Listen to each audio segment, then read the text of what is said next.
New information tonight. Tuesday marked the first concert ever at the FirstBank Amphitheater in Franklin. But there was a delayed start because traffic was backed up for hours in Thompson Station. News 2's Brooke Reese is in the studio tonight to explain what the venue is planning to do differently. Yeah, Haley, so neighbors were not happy once they saw how this traffic backup affected their area. They say that there was a long line of cars waiting to get into the amphitheater that stretched back for 2 miles. And this was just the start of shows for this new venue. It was a packed house for the first night of music at the FirstBank Amphitheater in Franklin.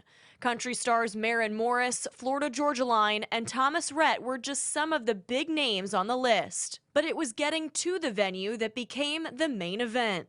Traffic stopped about a half a mile before I could get to my road, so that's a 2-mile backup. Scott Morris lives just a couple of miles down the road. He says he got caught in the chaos driving home.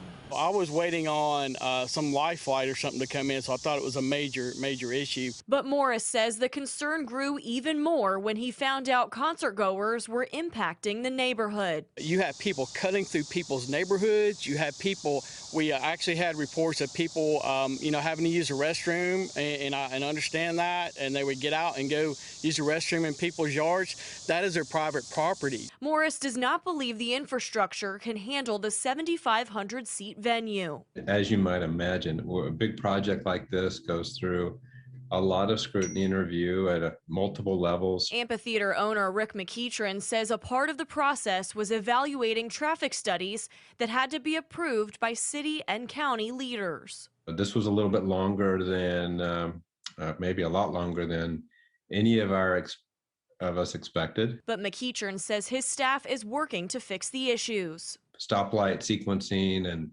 making sure the traffic can flow more freely, making sure the signage is in the right place so people know where to turn, and making sure that we have the parking personnel positioned in exactly the right spots. And all of these things need fine-tuning and adjustments. And tonight, ahead of the Greta Van Fleet concert, things seem to be noticeably calmer heading into the venue, as the line of cars were nowhere near as congested as 2 nights prior.